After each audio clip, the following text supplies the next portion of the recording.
Hello student, स्वागत है आपका मेरे इस चैनल पर। और आज हम बात करने वाले हैं स्टेनोग्राफर कैसे बने। जी हाँ स्टूडेंट्स, आपने सही सुना है और देखा है कि स्टेनोग्राफर कैसे बने।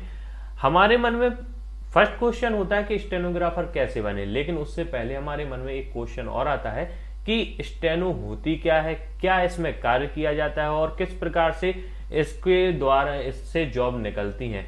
तो इसके लिए हमारा जो फर्स्ट रहता है क्वेश्चन कि स्टेनो क्या है, तो विभिन्न विभागों में क्या होता है कि कार्य की अधिकता होती है सभी अधिकारीगण के पास में। वह अगर एक एक कार्य के लिए लिखित में कोई भी स्पीच नोट करवाएं अपने कनिष्ठ कर्मचारियों को, तो बहुत समय लग जाता है। तो क्या होता है, अधिकारीगण को चाहिए कि कोई एक ऐसा कर्मचारी हो जो उनकी जो भी उनको लिखना है, दिन का जो उनका प्रक्रिया है, वर्क का शेड्यूल था, उसमें जो जो कार्य हुआ है उसके बारे में नोटशीट पुटअप होती है। तो उनमें जो कुछ भी लिखना है वह किसी एक व्यक्ति को बहुत कम समय में अधिक से अधिक बोल दें, ताकि वह उनको तैयार करके उनको दे, जिससे उनका बहुत समय बच सकता है और वह और भी कार्यों को कर सकते हैं। तो इसके लिए अब सॉल्यूशन की आवश्यकता थी। तो फिर इसके लिए क्या हुआ है कि एक ऐसी संकेत लिपि का यहाँ पर कहें कि आविष्कार हुआ कि जिसके माध्यम से अधिकारीगण अपने कनिष्ठ कर्मचारी को, जिसको हम स्टेनोग्राफर कहते हैं, उनको अपना जो भी कुछ उन्हें नोटशीट में लिखवाना है, लिखित रूप में जो कुछ उन्हें मैटर था उसको वह स्पीच कर देते हैं और उसके बाद में स्टेनो जो रहता है वह उसको हिंदी में अनुवाद करके वापस उनके लिए हार्ड कॉपी के रूप में दे देता है, जिससे क्या होता है, कार्य की बचत होती है। इसके साथ में अधिकारीगण और भी अन्य कार्य कर सकते हैं। तो स्टेनो का अगर हम एक थ्योरिकल बेस में कहें तो स्टेनोग्राफी या शॉर्ट हैंड जो है वह एक प्रकार की संकेत लिपि है। हम इसको रेखीय संकेत लिपि भी कहते हैं, क्योंकि यह रेखाओं के आधार पर इसको बनाया जाता है स्टेनो के शब्दों को।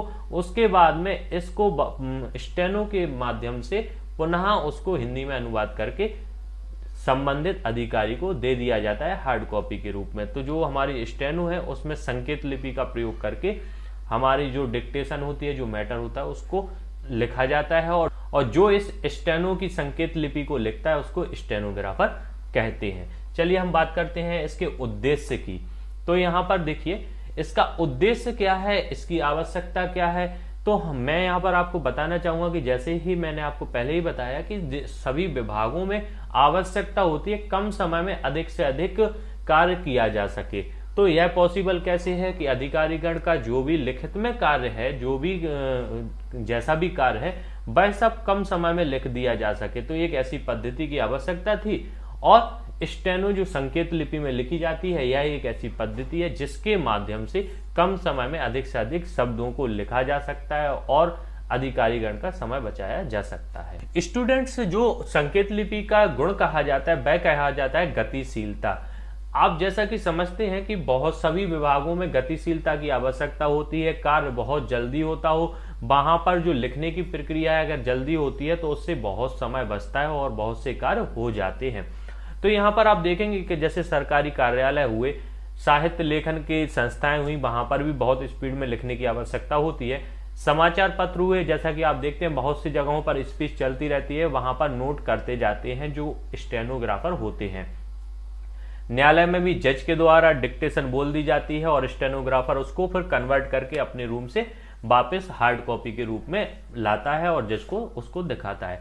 विधानसभा में जो भी यहाँ पर सभाएं होती हैं उसमें क्या वहां पर भाषण हुए हैं या वार्तालाप हुआ है, जो भी वहां की कार्रवाई थी उसको भी स्टेनो रिपोर्टर द्वारा वहां पर नोट किया जाता है। उसके बाद उसको हिंदी में अनुवाद किया जाता है। ऐसे ही संसद की कार्रवाई है, बहुत सी विचार गोष्ठियां होती हैं या हम कहें कि कहीं कहीं भाषण होते हैं, तो वहां के सभी कार्यवाहियों को स्टेनो के द्वारा गतिशीलता के साथ लिखा जाता है और जब वह फिर उसके बाद में वह उसको हिंदी में अनुवाद करके उसको वास्तविक रूप में लाता है ताकि सभी लोग पढ़ सकें, क्योंकि संकेत लिपि में लिखे शब्दों को वही पढ़ सकता है जिसने इसका प्रशिक्षण लिया हो। हर किसी व्यक्ति को पढ़ने के लिए हिंदी में अनुवाद होना आवश्यक है। तो जो स्टेनोग्राफर है पहले स्पीड में लिखने के लिए संकेत लिपि में लिखता है, उसके बाद सभी लोगों को समझाने के लिए या पढ़ने के लिए योग्य हो जाए इसके लिए वो हिंदी में अनुवाद करता है।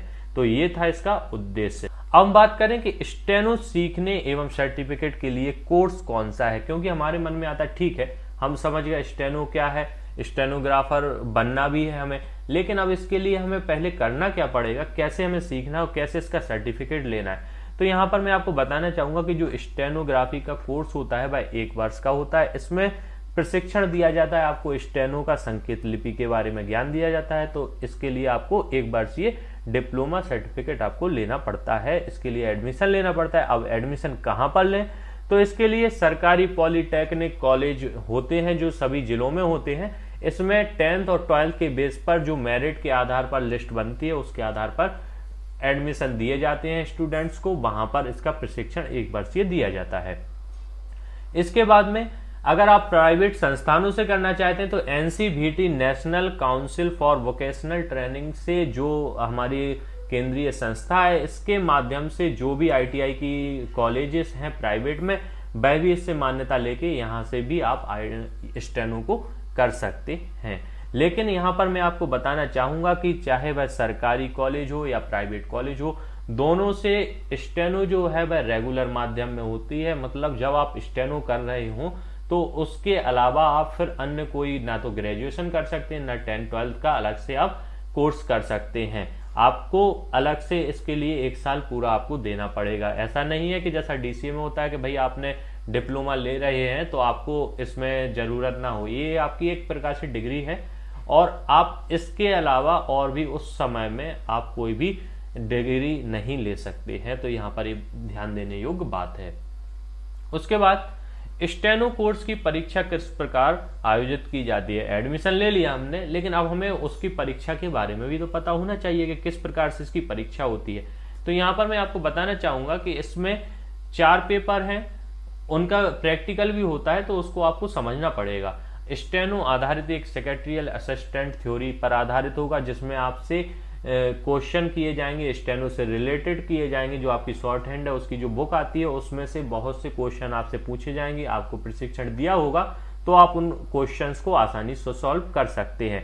यदि आपको इसको चाहिए है तो मेरे इस चैनल पर वीडियो यहाँ पर हैं, और इसके बाद में आप माई ब्लॉग, जो हमारा ब्लॉग है माई शॉर्ट हैंड नाम से ब्लॉग है, उस पर भी आप विजिट कीजिए। आपको यूट्यूब चैनल पर, मेरे इस चैनल पर और वहां पर ब्लॉग पर, दोनों जगह पर इससे संबंधित क्वेश्चन पेपर आपको देखने को मिल जाएंगे। इसके बाद कंप्यूटर आधारित पेपर होता है जिसमें आपसे बेसिक कंप्यूटर का नॉलेज और प्रैक्टिकल करवाया जाता है। इसके बाद में हिंदी एवं अंग्रेजी टाइपिंग का पेपर भी होता है, उसमें आपको मैटर दिया जाता है जिसको आपको टाइप करना होता है। इसके बाद स्टेनो स्किल टेस्ट, देखिए आपने थ्योरी का दे दिया, स्टेनो थ्योरी का पेपर आपने दे दिया है, कंप्यूटर आधारित पेपर भी दे दिया, हिंदी अंग्रेजी की टाइपिंग का भी।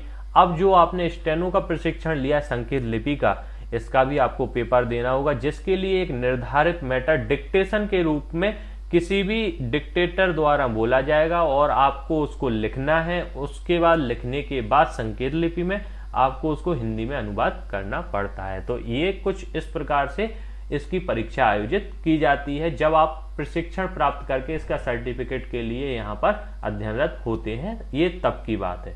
अब हम बात करते हैं स्टेनोग्राफर बनने के लिए शैक्षणिक योग्यता। अभी हमने सर्टिफिकेट प्राप्त कर लिया है, अब हमें किसी भी विभाग में सरकारी जॉब के लिए स्टेनोग्राफर बनने के लिए हमें शैक्षणिक योग्यता की आवश्यकता होती है। वह क्या है, इसके बारे में अब हम बात करते हैं। स्टेनोग्राफर बनने के लिए सबसे पहला तो है 10+2, मतलब आपको 12 पास होना आवश्यक है। इसके बाद में आपके पास में स्टेनोग्राफी में 80 वर्ड प्रति मिनट, 100 वर्ड प्रति मिनट का डिप्लोमा सर्टिफिकेट होना आवश्यक है। यहाँ पर मैंने 80 और 100 को इसलिए ऑब्लिक में किया है क्योंकि किन्हीं विभागों में पोस्ट के अनुसार आपसे 80 वर्ड प्रति मिनट भी सर्टिफिकेट मांगा जाता है और 100 शब्द प्रति मिनट का सर्टिफिकेट भी आपसे मांगा जाता है। तो स्टूडेंट, जहां पर जिस वैकेंसी में 80 वर्ड प्रति मिनट का मांगा जाएगा वहां पर आपको 80 का, और जहां पर 100 का है तो वहां पर 100। यहां पर मैं एक बात और आपको बताना चाहूंगा कि जैसे कहीं 80 का शब्द पर मिनट का आपसे सर्टिफिकेट मांगा है, वहां पर आप 100 का भी लगा सकते हैं, कोई बड़ी बात नहीं। ऐसा कंफ्यूजन रहता है कि भाई हमारे पास में 80 का नहीं है 100 का है, तो आपका जो 100 और 80 वो दोनों एक ही में रहते हैं, तो उसको आप ध्यान से देख लीजिए, कंफ्यूज होने की आवश्यकता नहीं है। कुछ विशेष सरकारी पदों में जो स्टेनो की गति होती है वह 140 से 160 शब्द प्रति मिनट होती है, क्योंकि विधानसभा रिपोर्टर हुआ, आपका लोकसभा रिपोर्टर हुआ, यहाँ पर जो स्पीड होती है वह 140 से 160 शब्द प्रति मिनट की हमें आवश्यकता होती है।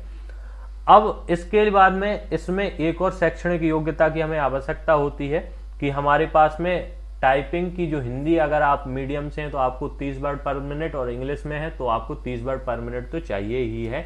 हालांकि किन्हीं विभागों में 20 वर्ड प्रति मिनट भी मांगा जाता है, लेकिन मैं तो आपसे यही कहूंगा कि आप सर्टिफिकेट जो है वह आपका 30 वर्ड प्रति मिनट से ऊपर का ही होना चाहिए। यहां पर एक और बात है कि आपके पास में डीसीए का सर्टिफिकेट होना चाहिए, और वर्तमान में जैसे अभी सीपीसीटी चल रहा है तो इसका भी सर्टिफिकेट आपके पास में होना चाहिए, क्योंकि स्टेनोग्राफर के लिए डीसीए सीपीसीटी सर्टिफिकेट का होना आवश्यक है, क्योंकि आपका सर्टिफिकेट ही आपकी टाइपिंग स्पीड को यहां पर प्रदर्शित करता है। अब बात करते हैं कि सरकारी संस्थानों में स्टेनोग्राफर की चयन प्रक्रिया क्या है। आपने ठीक है, आपके पास में ये शैक्षणिक योग्यताएं भी है, लेकिन अब आपको ये समझना होगा कि किस प्रकार से चयन होता है एक स्टेनोग्राफर का।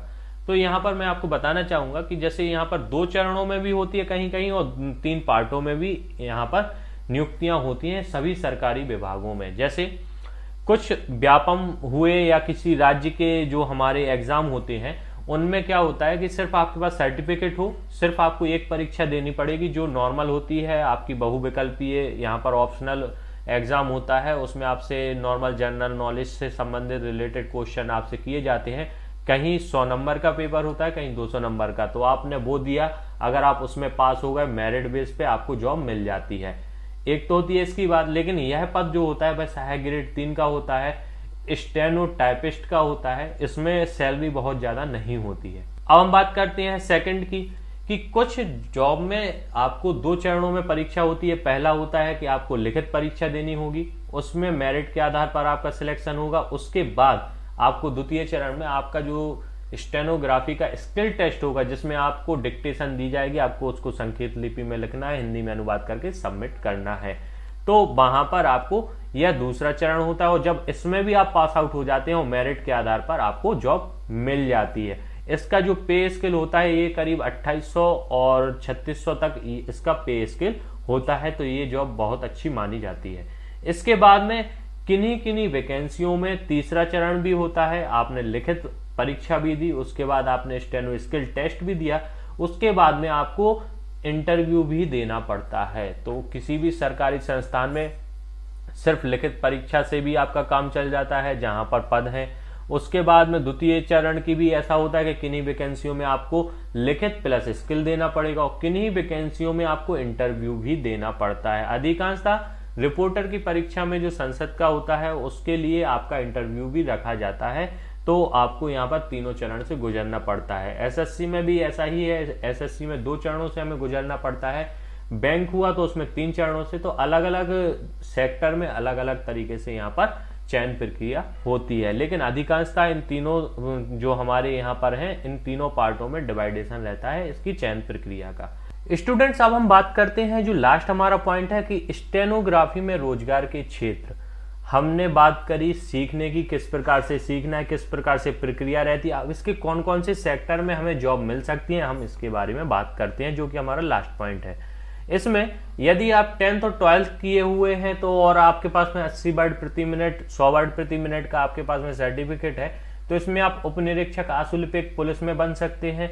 इसमें आप लिपिक वर्ग में एलडीसी के पद पर भी हो सकते हैं, स्टेनो एलडीसी, लोक सेवा चयन आयोग में भी हो सकते हैं, कर्मचारी चयन आयोग में, बीमा विभाग में, न्याय विभाग में, और ऐसे ही संबंधित बहुत सी सरकारी संस्थाओं में इसमें आप रोजगार प्राप्त कर सकते हैं। इसके बाद यदि आपके पास में स्नातक की डिग्री है, मतलब आप ग्रेजुएट हो गए हैं और आपके पास में 100 से 120 शब्द प्रति मिनट की आपके पास में गति है, तो उसके बाद में आपके पास सरकारी विभागों में आपको उच्च पदों पर आपको यहाँ पर रोजगार प्राप्त हो सकते हैं, जैसे अनुदेशक, प्रशिक्षण अधिकारी, सहायक निदेशक आशुलिपि में, और न्यायपालिका में आपको वरिष्ठ आशुलिपिक का पद भी यहाँ पर प्राप्त हो सकता है। इसके बाद में स्टूडेंट्स, यदि आप ग्रेजुएट हैं और आपके पास में 140 शब्द प्रति मिनट की आपकी गति है या 160 शब्द प्रति मिनट की गति है, तो आप फिर विधानसभा रिपोर्टर बन सकते हैं, राज्यसभा रिपोर्टर बन सकते हैं, आप विधान परिषद रिपोर्टर बन सकते हैं, और लोकसभा रिपोर्टर आप बन सकते हैं। तो मतलब आपके पास में,